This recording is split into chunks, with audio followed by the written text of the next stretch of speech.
Hello, ladies and gentlemen. Welcome to another episode of Twat Talk. I'm your host, Roscoe M, and today I'm joined by my co-host, the Imperial Academy. How are you doing? Aloha. I'm doing good. I'm doing very good. Are you just going to I do a think. different way of saying hello every single time we do a podcast? Yep, that's the way Just we're hello, doing it. aloha. Aloha. Bonjour. Yamo. Hey, Inu. don't use them all up right now. We have more podcasts. All right. We'll Okay. still have future episodes. So, it's been a while since the last one. The last one we did came out in September, but the two of us have been a bit busy since then. So, trying to actually get time. Say that, yeah. Trying to get time to record podcast episodes and shit while we're both trying to do like college, university, shit like that.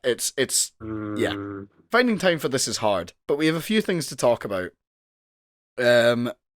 Because back in September, it was?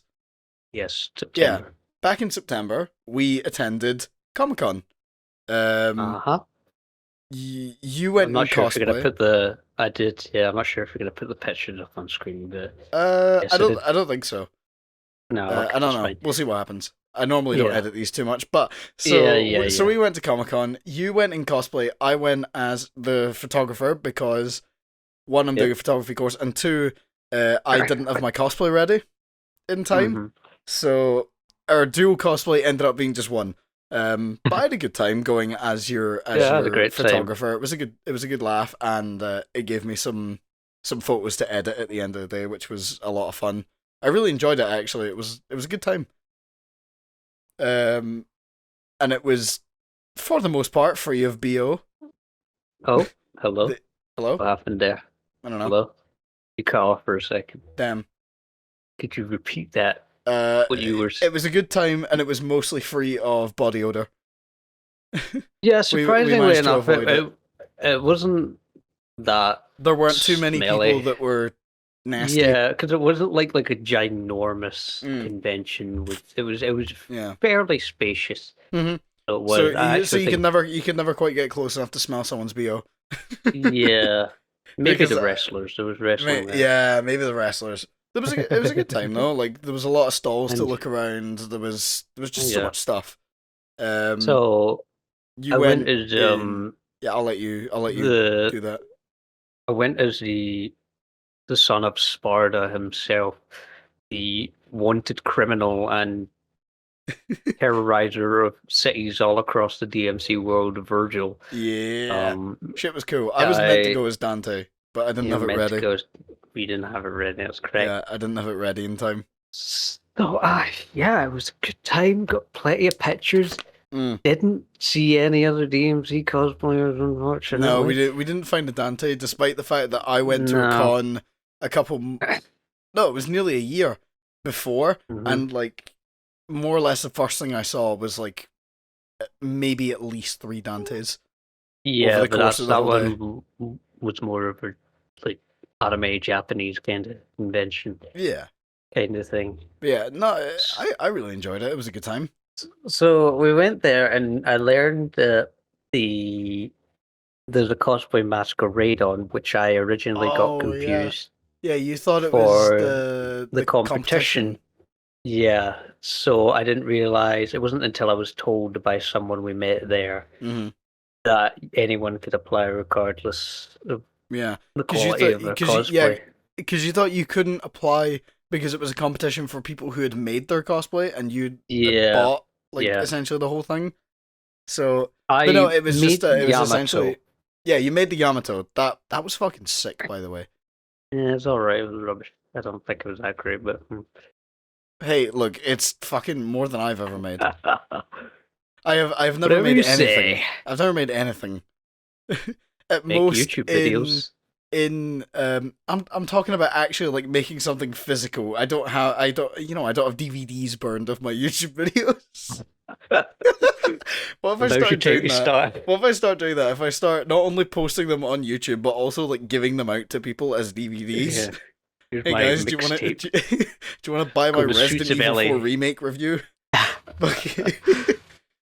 Actually, that segues really nicely. Speaking of reviews, on the last podcast, I teased that the Silent Hill 2 review was coming out like shortly afterwards. That video went down amazingly. Within the first couple days, it had 1,000 views, which is very unusual for my videos. They normally get somewhere between 0 and 50. Just in general. Yeah. And then this one, like, it went off, and I'm so happy that it did, because we put a lot of work into that video. Oh god, we had to spend like an hour train rides down to your destination. An hour to a filming location that we're not going to specify. But we had to hop on a train at one place. We had to hop on a train at the next place. We had to hop on a train near me, go into Glasgow, and then hop into another train that took an hour to get to the destination. So overall, you're maybe talking, in total, I reckon we spent about 3 hours traveling. Yeah. Something like that to get to location and everything. And then when we actually got there, it was fucking windy and cold. It started to rain a little bit. It looked like Silent Hill with a fog. It really did look like Silent Hill. It all kind of worked out, and the background was amazing. It looked really cool to be standing on a beach rather than just in my room. So I'll probably end up doing like more location shoots, I think, because that's fun. Yeah. And there was some nice shots in there and stuff, and I put the fog over the intro and everything. I thought it all came out really good, actually. I really like the end product.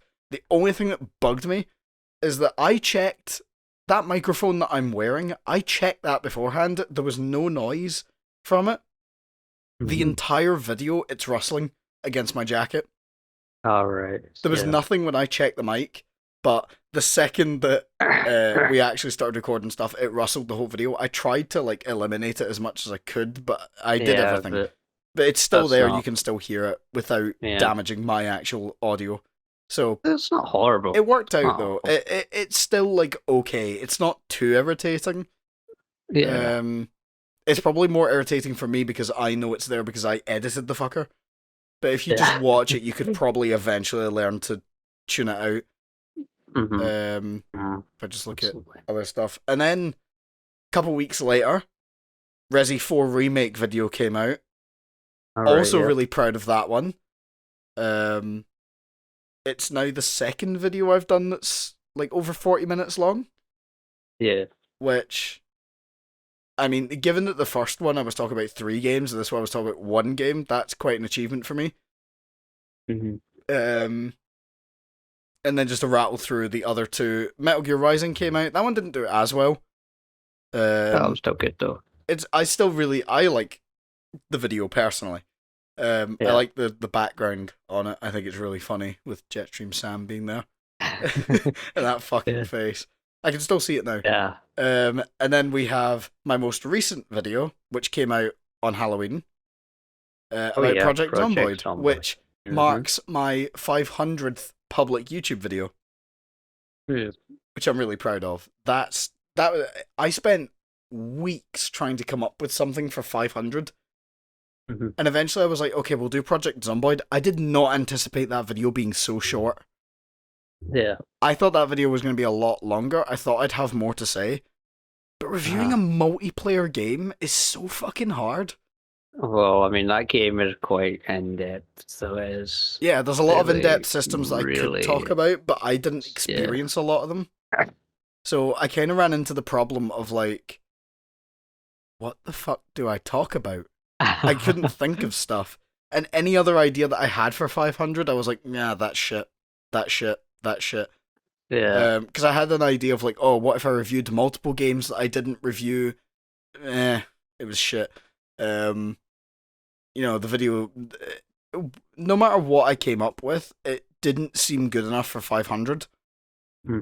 And that's the one I ended up settling on because I'd played some Project Zomboid recently at the time of making that, and I went, okay, I reckon I'd have enough to say about this. I didn't. So apologies for the shorter video, but the next one that comes out is also a short video, but it makes a bit more sense. Yeah. As to why it's shorter. So I want to talk about, if you check my channel, my latest video that came out was the Galactic Civil War. Yeah. Let me tell you, Holy shit. I don't think I've ever had a video made me want to eat off myself more than that one. Trying to make that because video. You did like such good work on that video. Like I noticed like so many like small details that you'd thrown in that were just like amazing. Yeah. So the most difficult part was making sure just everything was in everything that I want, because I very easily forgot like I made a little logo, like custom logo for KRM2. So I did. I thought I want to make him a bit more like, kind of mine rather than using an image. Yeah, I really like that. So, I like the idea of me just being a symbol rather than like the usual holograms that you see in Star Wars. Because the intention I have with it is, it's like, you know how like a Discord call, like right now, or like, yeah, you've just got like a little icon. Yeah, you don't have a face cam on. That's kind of that's what I'm intending. It's your little profile picture. So like on my end of it, there'd be like something else. Yeah, to represent much. You. I think my favorite detail, personally, was a lot of time when you've done these videos before. I'm assuming you make the backgrounds. I do, yes. The backgrounds, at least as far as I've looked, have all been static, if I'm correct. This one was moving, and I thought that was fucking awesome. There was like a whole battle going on behind you, and I loved it. Yeah, I thought it would be funny that like, so the way I did it is like, I'm on a Star Destroyer, and I thought it would be funny if like I did this in the middle of a battle, so like there's just raging chaos outside, like just pure chaos. And then I'm like, what I thought would be funny is like you saying, "Oh, you're gonna go out and deal with that." Actually, go out and fight, and I just close the shutter. I'm like, I'll just that'd be don't worry about it. I just love that detail of all the fight going on in the back. Yeah, I thought that was good because I'm like, it's easy to make a static background. To have one that's not static and the one that like has moving parts to it, that's, to me, that's like, oh, that's amazing. That's like, you've upped your production quality. That's the reason why I only had it in the video for like the start and the end, because it was a nightmare to make. I imagine it was to get it all to look. I had to draw the big. So I had to draw the big cruiser, the MC-75 myself, all by hand, and it was just a nightmare. Try like take each of make it look good, I guess. Yeah. I take all these little fighters. Those are just images that I took off the internet. You can see it kind of, but I'm not really much of an artist. I think it's in the background enough that you don't really notice. Yeah, because the focus is on you, and that's just I blurred them there, out, and you just go, "Oh, cool." Yeah, so you should be paying attention to me, but that should be at like the corner of your eyes, I guess. Yeah, that these things are happening. It's not just a static backdrop. I love it. I think it looks awesome.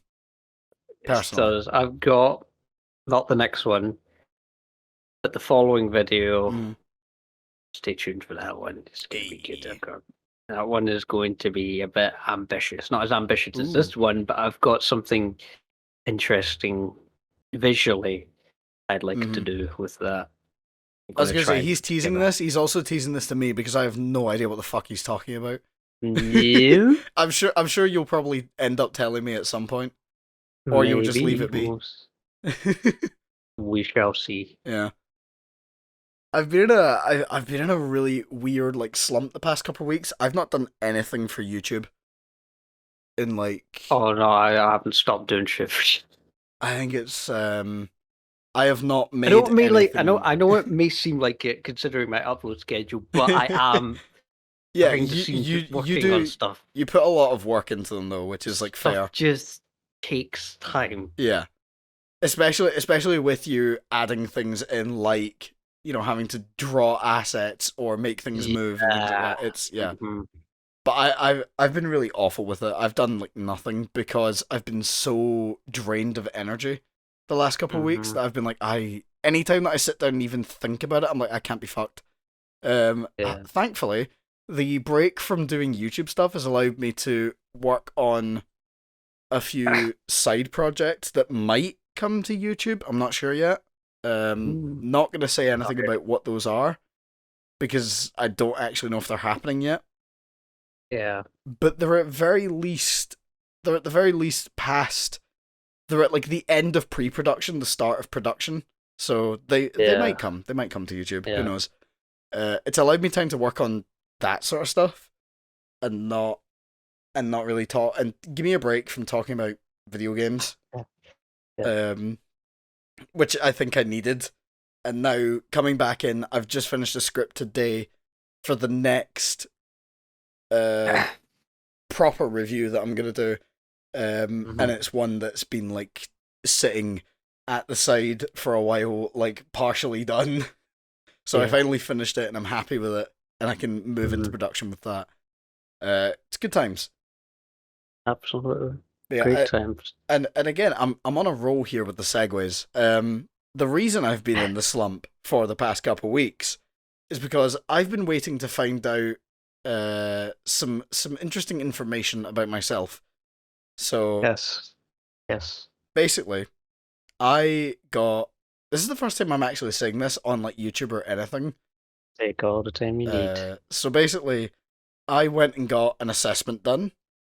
A month ago today, actually, from when we're recording this, a month ago today, I went and got an assessment. And they said, oh, maybe take like 2-3 weeks to get your results back. And I'm like, okay, that's cool. And at the end, like after on the third week, they phoned me up and they said to me, they gave me the results of the assessment. And the assessment was for autism. So it was an assessment to find out whether or not I was autistic, and the results were yes. So a lot of stuff all of a sudden just like clicked into place, and was just like, oh shit, that makes so much more sense now. So it possibly explains, right? And I was thinking about this because I recently I was looking through like some of my finished products to try or my finished videos recently to be like, okay, can I pump myself up by watching some of my old stuff? And it made me realize, like, the fucking video I did about open worlds? That's probably why. Yeah. It's probably down to autism. and the way that it operates in my head. That's probably what I'm referring to when I'm like, oh, it's my brain function. It's like, bro, now I realize it's probably autistic. It's just like, damn. That's crazy. And now stuff like that makes a lot more sense and why I click with games that I do. Yeah. So yeah, that's fun. I don't have they give you a written report. I don't have that yet. They give you a written report for basically telling you where you met the criteria. Essentially just tells you like, here are the ways that you are autistic. I don't have that yet, so I don't actually know what specifically is not going like in my brain the way that other people do, but I'll find out at some point. So what does this? So does this change anything for you in regard to how you live your life? It doesn't necessarily change anything. Like in the present, it just puts the past into perspective. Okay, I see. Essentially, it just makes things make a bit more sense. And just being like, oh shit. Oh, yeah. So that's why that conversation went the way it did, or that's why this thing didn't work. Or why I didn't like this thing. It all kind of makes a bit more sense now. Which is, it's certainly a good feeling. And getting that did kind of bring me out of my slump a little bit, and it got me back into like, okay, let's start creating shit again. Yeah. So hopefully, I'm not gonna say that I'm making like a full, like, oh, everything's gonna be like all systems go or anything, but I'm at least back in the mood to create things again, which is good. Good times. Yeah. I don't really have any other. I didn't plan too much For this one, I had vague topics that we talk about, and we've absolutely just blasted through them. That is a big topic. I don't think I am autistic. I don't know if I am. I've never been tested. That's all. I was extremely lucky on how quick I actually got assessed. Because the whole process for me, I think... how long did it take? I want to say between 6 to 8 months. Which is like somewhere within that range. That's really quick. Some people wait years. Yeah. And I think it's because I'm getting tested as an adult and not as a child. So what is I think the child waiting list, I think, is a lot longer. What's the testing like? So the testing lasted... It's a long fucking assessment, by the way. In the letter, they say allow for up to 6 hours. Right? Oh, okay. So you can be there for a quarter of a day. We got there at, I think it was 9:10 in the morning, and we left at like 20 to 3 in the afternoon. Wow. So it took us about 6 hours. Yeah. To do the assessment, but they basically asked about a lot of childhood and developmental things. They asked if like anything had happened during like my birth or my mother's pregnancy or anything like that. I don't want to get too into the details, but essentially they asked about everything that could have possibly impacted my development. They asked about like school life, like early school life, and they basically do it through 3 different categories. So they do it through like communication, I'm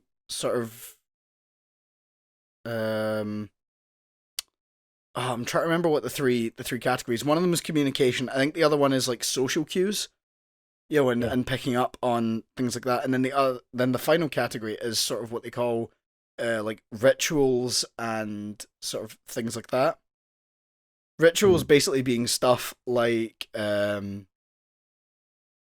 need to use like terminology, but like stimming, like vocally or like with your body and things like that. So like, the constant like shaking your leg, or do you like click your fingers in a rhythm continuously?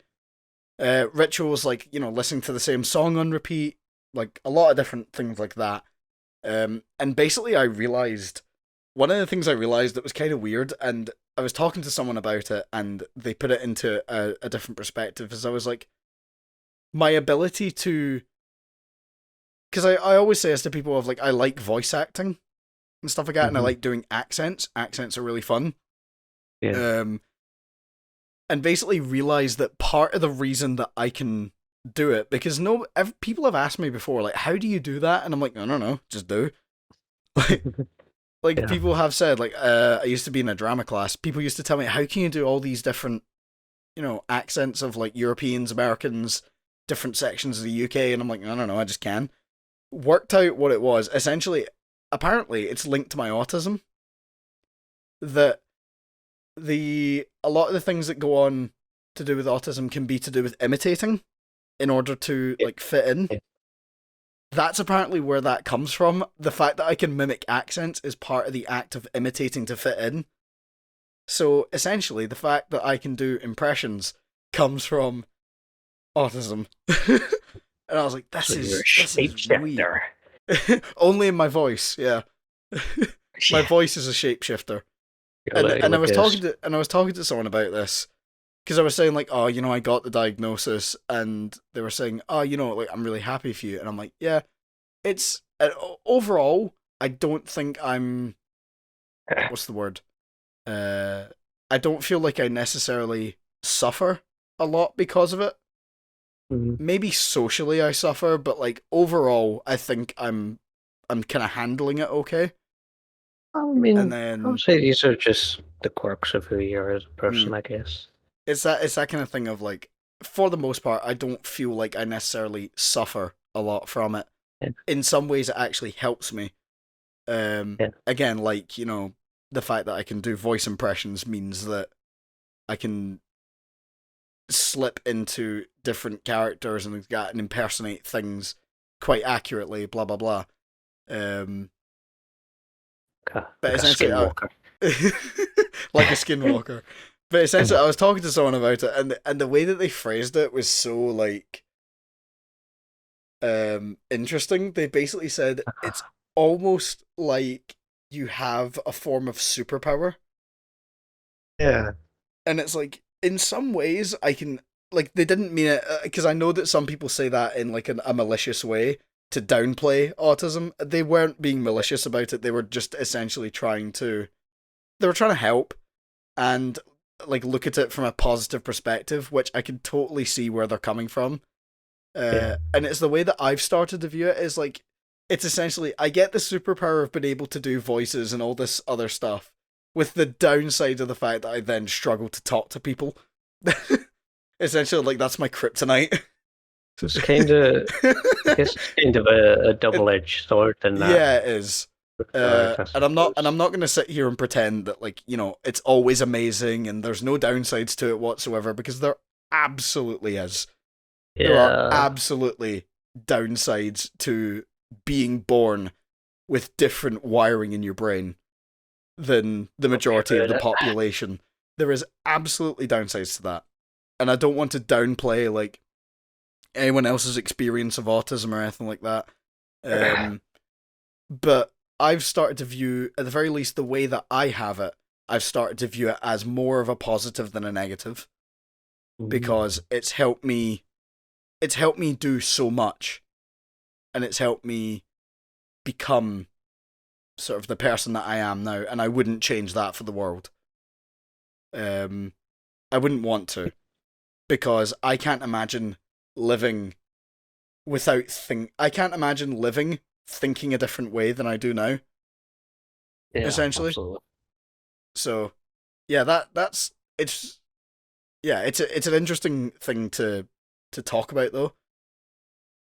I think, and don't worry, this isn't just going to become the whole podcast. The whole podcast is not just going to be I'm autistic. It's just sort of that period of figuring out, like, that's one of the things that I said to a few people. I did have a slight identity crisis, because I was what behaviors would I have anyway? You know, if I wasn't autistic, and what's linked to it, and the problem is the line is really blurry on, you know, what is my what is my personality without autism, and then what is linked to it. What parts of my personality come about because of that? And again, it's a really fucking blurry line, because the two of them are almost like, because because you're born with it, the two of them are just intertwined so much. You know, like, who I am and my autism, like, the two of them are essentially the same. Yeah. It might as well be part of just who, like, people talk about just naturally who you are. That might as well just be part of me, regardless. But yeah, it's interesting. There's one of the things I think is interesting about it is that nobody in the family has been diagnosed with it, and 90% of the time it's genetic. So it'd be interesting to try and trace it backwards. Be from a distant relative or something like that. It could be. Obviously, I don't know. Yeah. Your family composition, but yeah, like I say, a lot of the time it's like, if a parent has autism, you're like, essentially, if I was to have a child, there's a 90% chance that they are also autistic. Yeah. Which is kind of wild, to be honest. The fact that the chance is that high, it must, to me, that says that it must be quite a dominant, gene. Yeah, it must be quite a dominant gene if it's a 90% chance of being passed on. It's true. I don't know how you come back from that subject, by the way. Like, I don't know how the fuck we're closing this out or continuing onwards. So I enjoyed my time as Virgil. That was a fun time, I guess. There is no smooth transition from this conversation, so we shall move on. Wait, do you want me to tell the story I was talking about? Sorry. I'm joking now. Oh, no, not that one. No. Jesus Christ. Oh. That shit haunts me now. Yeah. Before, for context, before this podcast, he told me a really disgusting story that happened to someone that you know. Listen, I heard it from. And that's like, yeah, you heard it. You heard it. You heard it through like fifth hand or something like that. It's not even a second hand story. It's like fifth hand. We're not telling this story on the podcast. Heard it from a person. No. From a person who's then told me, and that was entertaining. Yeah, it is a funny fucking story, but not one we can tell on here. Here's how I'm gonna get Ross kicked off the platform in 5 seconds. You're gonna get us like banned on everything. Yeah, we can't tell it on the podcast. It's a bit too graphic. But yeah, it's so fucked. So yeah, I don't really know how we end this podcast or how we continue the conversation forward. We've kind of accidentally backed ourselves into a corner here. So I had 1,000 subscribers. Oh shit! Yeah, so you did. Congratulations. Thank you very much. Yeah. The man can now. You could now apply for monetization, couldn't you? Not yet. I've still to get that number. Oh, that yeah, you still need slowly. Yeah, the watch hours. Yeah, the public watch hours. Yeah. So when that comes, I am going. You're eligible for monetization. Damn. Yeah. So that will be. That's fucking insane to think about, though. Mm-hmm. I am getting to the point now where I would very much like to do this full time. Oh, I'm getting to that point. Nice. I'm not there yet. I would say at the very least, depending on obviously what you make from it, you could at the very least do it part time. Yeah, that's the intention. At least that's part of the journey. I love to do it. I don't know if I'd want to do it full time. It would be very lonely. It's like the dream job. Don't get me wrong. Yeah, it would be like because you're creating for yourself and things like that. But then also there's more pressure to create, I think, because your livelihood depends on it. So, for example, if a video doesn't do as well, you don't just go, video didn't do well, we'll try again. It's sort of that, like, oh fuck, that's maybe not a month of income. That's where expenses come in. It's important to keep track of your expenses. You also have to make sure that you're not like a serial spender. Yeah, you have to make sure that you're not spending more on the videos than you're making back, essentially. Mm-hmm. But we'll see. We'll see what happens. No, I'm sure I'm not going to say that. Nothing. I don't have anything else to really. I was going to say what could the viewers of my channel, if they're probably even watching us, could expect if I get to there, but I won't guarantee anything. I don't think there's any way to predict what will happen. Yeah, I think you just have to kind of roll with it. It's really annoying though because the public valid watch hours for me is going up and down. Yeah. So it's like... In fairness, it tracks like within a month, does it not? So videos that have maybe done well will be getting pushed out and shit like that, and yeah. Mm-hmm. That's pretty much it. So, everyone, go watch everything that this man has ever made. Give me money. Give me credits. Give me credits. Give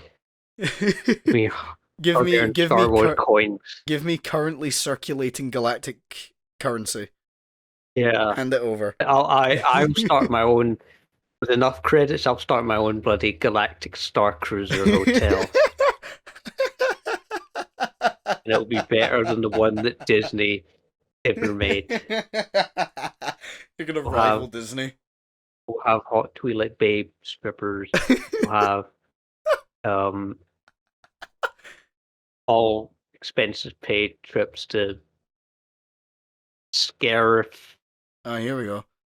You're now just trying to like rhyme off things from Star Wars off the top of your head. Pretty much, yeah. Actually, I did just think of something. Fucking one of the things that I'm really happy about when November came around is, so I barely talk about it on YouTube, but I fucking love Doctor Who. Right? Oh, yeah. Doctor Who is like one of my. It's This guy's a Doctor Who expert. Don't you dare call me an expert. Given what I'm about to say next, I am not an expert by any means. I've seen all of like New Who, so from 2005 to now. Yeah. Right. The one thing that I hadn't been able to get is classic Who. You know, so from 1963 up to 1989, and then 1996, the TV movie. I had not managed to find that. I'd got the TV movie, and I'd seen that, so the one time that we saw the 8th Doctor on screen. But all of the stuff before it, nothing. All I had seen was the final 5th Doctor story, and that's it. So that's all I'd seen of classic Who. And then November 1st, the BBC add all of it to the iPlayer. Because this month is the 60th anniversary of Doctor Who. Oh, okay. November 23rd, 2023 is 60 years since Doctor Who started. So the 60th anniversary special is coming out this month, which is in 3 different parts. Oh, wow. And like David Tennant's back, and it's gonna be fucking cool. Russell T Davies is back as showrunner. He started the show up in 2005 again. I think it's gonna be. I'm again, like most things, I'm skeptically hyped. Like I think it's gonna be great. Like I'm prepared to see, like after watching the last couple seasons within like a week or something like that. Jodie Whittaker did not get the best of runs, to be honest. Yeah. Series 11 suffered from a lot of poor writing. Series 12 had some decent moments, but again, a lot of poor writing. And then season 13, I'd say, was her best season. But again, there were a couple bits that fell down because of writing. So a lot of the time, it wasn't actually her that was the problem. It was how her version of the Doctor and her companions were all written, and they... Like, even still, after watching 3 seasons of Jodie Whittaker, I cannot point to any definitive, like, character traits or stuff like that. You know, but with other Doctors, I can immediately point out stuff about them and go, yep, that's the 12th, you know, that's definitely the 10th Doctor, you know. You can imagine how they'd react.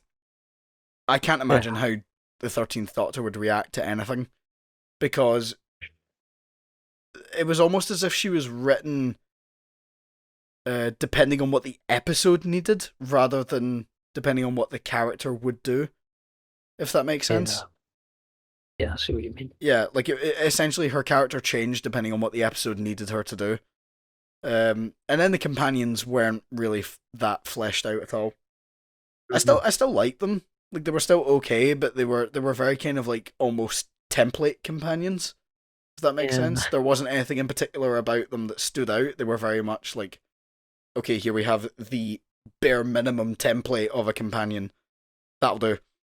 So we have the old man, the young lad, and the young lass. Yeah, pretty much. That's basically all it is. You know, here we have a young woman, a young man, and then an older man. That's it. And then for, you know, season 13, it's just, here we have a young woman and an older man. There we go. So yeah, so now that the classic seasons are on BBC iPlayer, I'm working my way through them, starting from the 3rd Doctor, because a lot of the first and second Doctor stuff is like lost, essentially. Oh yeah. So also it's quite a jump to go from, you know, 2005 to 2023 Doctor Who format to go back to the classics. It's a bit of a jump in format and things like that, because instead of one 45-minute episode, you have like 6, sometimes 7, maybe 8, like 20 to 25 minutes that make up one story. So the stories are overall like a lot longer. But you know, it's quite a jump. So what I decided to do was start from the 3rd Doctor, because that's at the very least the 1970s. You know, and everything's edited properly. It's in color. It's not quite as jarring as going back to the 60s, which is basically a live performance. Yes. I'll probably go back and watch like some first and second Doctor stuff, but I'll basically watch classic Who from the Third Doctor onwards. So yeah, I had a slight Doctor Who phase, I guess. Yeah. It was mostly New Who, but that was really about it. I enjoyed it, but ultimately in the end, it really wasn't. Ultimately, Star Wars won for you. Yeah, kind of. I mean, I was a Star Wars fan at the same time, but, and then after Doctor Who, I did Star Trek, which I know was sacrilegious to like anything on Star. You're one of those few people that can appreciate both shows. I enjoyed TNG. I really did. I thought it was really good. So I've seen a bit of The Next Generation. And I think it's quite good. Yeah, I've got a couple of knickknacks in my room from those days. But honestly, I think my favorite character is Data. Yeah. Like out of all of them, I really like Data. Just the fact that every single thing that humans do, it's just fascinating. Like that's his response to just everything. I like Q. You know Q. Hang on, I'm trying to think. John Delante. I think that's his name. Q. Nah, I can't think. The godlike guy in the big robe who torments. Oh, are you talking about the guy in the first episode? Like the guy. Oh, right. Yeah. Q. Right. Okay. Something at Farpoint or whatever it's called. Yeah. I remember now. I couldn't think who he was. I was like, Q. It's like I know the character, but I can't think on who he is. And then you mentioned like he's the Jean-Luc. Yeah. Jean-Luc Picard. He was a really good antagonist actually. Yeah, he was there in the last episode. Yeah. I like him. He becomes kind of a comic relief throughout, but does he? Yeah, but in the end, he goes back to being like an existential, like I'm gonna fuck you up and kind of thing. You know? I'm gonna fuck with your moral code here. Pretty much. I think it's good. I honestly find the world fascinating. Science fiction. Space. Like the future that they have set up in Star Trek compared to other science fiction shows. Because let's be honest, a lot. Because I mean, a lot of science fiction shows are based on. Well, I mean, there's Star Wars. It's kind of in the title. Well, it's a war. Do you know what I mean? Like, fantasy sci-fi. Like, it's still kind of within the same regions. It's like sci-fi elements, but I think it's fantasy. For sci-fi elements. Hang on a fucking minute. Elements. I think primarily you would describe it as a science fiction. I think that's where it fits primarily because a lot of the stuff is mostly scientific based. The things where it starts to get more fantasy is like the Force and shit. Yeah, the Force is largely fantasy. Yeah, that's largely fantasy, but overall, like the actual world that they have set up is predominantly science fiction. I think it's technologically advanced in a sense. Yeah. Yeah. But it's not really like realistically advanced. It's kind of here's just like a fucking existence essentially where the way have the cool people tech. in Star Wars traverse the galaxy. To them, that's the equivalent of us crossing a country here on Earth. Essentially, yeah, fair enough. That's kind of what I say. I like that Star Trek actually makes it more comparable to like us now, and that like that could be our future actually. Where you say, instead of us taking like years to get to the moon, it's like, it takes us like it takes us 1 year to cross a galaxy. It's like I could see that. We really want to get into an astronomy lesson right now because I can take you through it. Really. That's my forte. Not necessarily. But you get what I mean. It's like it feels more. Star Trek feels more grounded for us. Like here and now, that this is how the technology could progress. Rather than Star Wars, where it's just kind of like, you just fucking made that up. Well, Star Wars is like it's not even in our galaxy; it's like just in the galaxy. Yeah. And then I like to imagine my own headcanon is that Star Wars, Star Trek, and Doctor Who all just take place in the same universe, but they're all just like fucking, like really far, like light years apart from one another. So just somewhere, like all the shit's happening in like Star Wars, and just somewhere like light years off in the distance, Picard's just flying around, being like, fuck it, so good. Warhammer.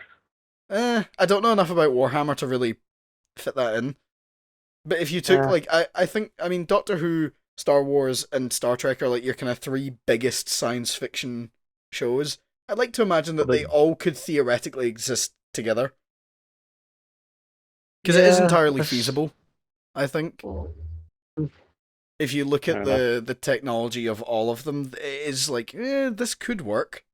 We can make this work. What would you say is most advanced? I guess Doctor Who would be the most Doctor Who, because they've invented time travel.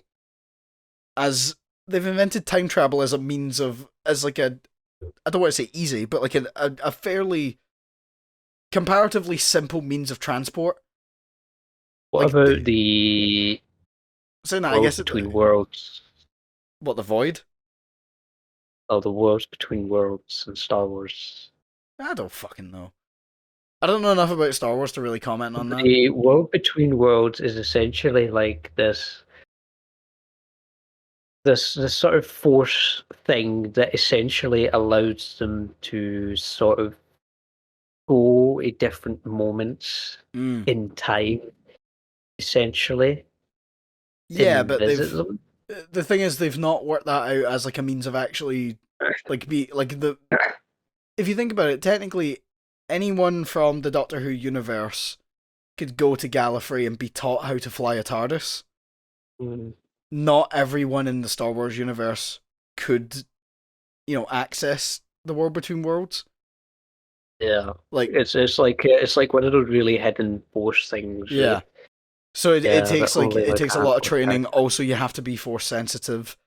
Like pretty much, and you need to know like what the fuck even is this thing? The world between worlds. Plus also the fact of in Doctor Who there are so many different worlds and like alien species that you can't really say that any one thing is more advanced, because like the Daleks are pretty advanced. The Time Lords are said to be the most advanced in like the most advanced species, but then you've got species like the Cybermen and the Silurians, the Sontarans, that are comparatively quite simple.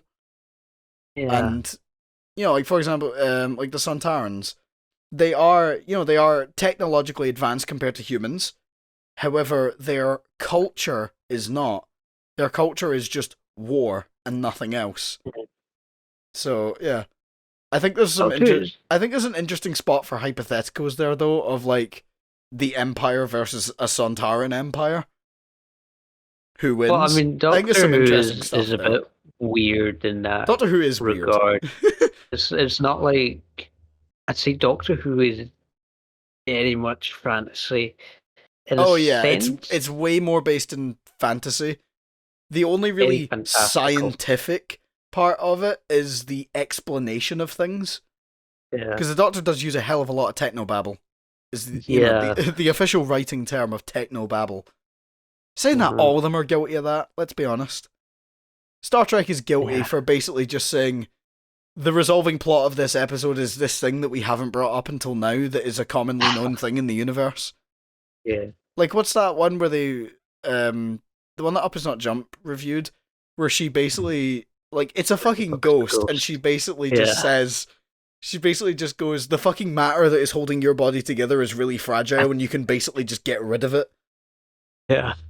You know what I mean? It's like, total technobabble bullshit nonsense. And Doctor Who's just as guilty, I'll say that.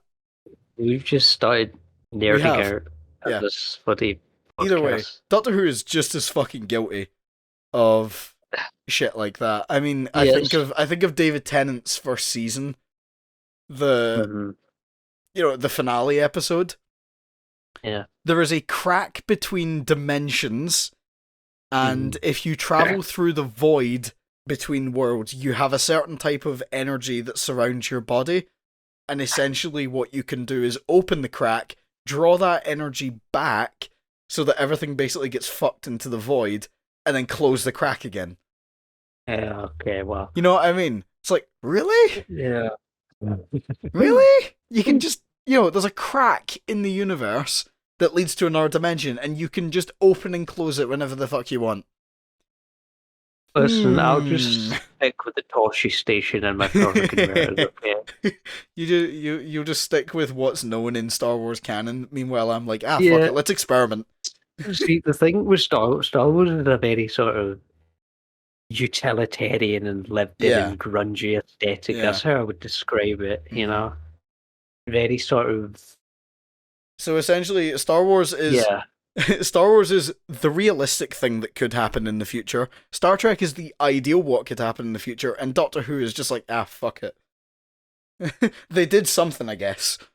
It's not good or bad. Doctor Who is like the neutral option. I'd say Star Trek is most likely, considering the developments in space industry. More just talking about like the way that the universe has ended up, though.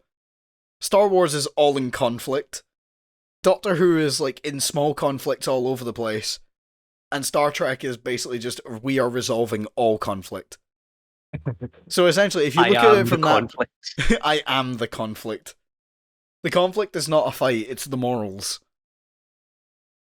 I mean, I think each one of them serves a different purpose, and that's a good thing. And then Warhammer is just like... Warhammer is just the Emperor. Yeah. Sorry, Warhammer fans. I don't know enough to properly sum up your franchise. I'm not a fan of Warhammer, but I know a bit about it. I don't particularly. It's not really my thing. No, it's not really mine either. Grimdark, but that's fair. Again. I think a lot of the stuff that gets brought up in these shows is very interesting, though. The fact that, shows have been doing it for years, that you use sci-fi or use fantasy to tackle real-world issues. Yeah. It's like, I think they're all quite fascinating looks at stuff like that. Because Star Trek, they're always trying to take the moral high ground. They're always trying to get the best outcome. Whereas, and to a certain extent, Doctor Who tries to do that. But Doctor Who doesn't shy away from the fact that sometimes there isn't another option. I can think of several occasions off the top of my head where the Doctor has basically went, there's nothing else I can do, death is gonna happen. Yeah. And also the amount of times that the show actually tackles, like, the day's been saved, but people died. And then there's Star Wars, is just like... Star Wars just said everyone's fucking dying. Yeah, pretty much. The whole universe is just fucked. See, this one guy, he doesn't like these other guys, so he's going to create this empire. This guy doesn't like these guys, so he's going to create this fascistic regime in order to get rid of the other guys. I feel like this may be based on something. I feel like this guy may be a bad guy. Man, this Emperor guy seems a bit like a dictator. Really, if you think about it, everyone looks at Darth Vader as like the head of the Empire. Really, it's the Emperor, and Darth Vader's just his bitch. No one actually. Okay, here's a little story. No one. Here we go. Outside of the Empire, actually knows of the existence of Darth Vader. Damn. So he's basically just the Empire's little secret enforcer. He's the Empire's top enforcer, but like your everyday citizen doesn't know who the fuck he is. Doesn't know that he even exists or who he is, Essentially, you don't know about Darth Vader unless you're fucked. Yeah, unless he's like right next to you, you won't know. As I was saying, like as an average citizen of the universe, if you know who Darth Vader is, you're not doing well. No. There was a story I remember of this band in Star Wars. I can't remember if it was from a comic or a novel. Did they happen to play jazz music? They played a song about Darth Vader, and Darth Vader personally hunted them down and killed them. Fucking hell, Jesus! So they did, because it was like a kind of insulsive song. All right. Sorry, I just seen this. Did you see it? They retcon jizz music. Oh yeah, it's no longer. Did you see that? Yeah, it's not called jizz music anymore, which is bullshit. It's still called jizz music to me. Okay. Yeah, it's still jizz music because that's funnier. Like, what did they call it? What are they calling it now? I don't remember. Something like cantina music, or it's something like that, where it's like a more boring title than jizz. Oh yeah, they also changed Boba Fett's ship, the Slave One. Yeah, they did. Because no one wanted to sell something that is called the Slave One. I mean, people have been selling the damn thing for long enough with that name, so I guess I'm not really sure why they kind of it's I don't know if it's an entirely necessary retcon. Yeah, I mean, no one's ever jizz looked music at that was just shit and be like... I think we can all agree that retconning jizz music was just fucking stupid. It wasn't harming anyone. It was really fucking funny. And I reckon somebody just made that up and, like, you know, they got asked, what's the music called? And they didn't know, and they just went, jizz music. Yeah, I wanna make this music. I'm gonna call it jizz. It's gonna be called jizz. Is that your George Lucas impression? Yeah. I reckon all that it was is that someone asked him, what is the music called? And he just couldn't fucking think of anything and just went, it's jizz music. Call it jizz. Call it jizz. Like I gave to my wife last night. Watching Star Wars, can't wait to hear the ejaculation tunes. Okay, this podcast has gone on long enough. Please subscribe to my channel. Subscribe to Ross. We're closing it up right now. Thank you very much for listening. After that wonderful comment, I hope you've all enjoyed this episode of Twat Talk. Man, it's good to be back. No, it's not. It really is. I'm going to go jump off a bridge now. I'd like to thank the Imperial Academy for being here with me today through all this bullshit. And I'll see you guys next time. Bye.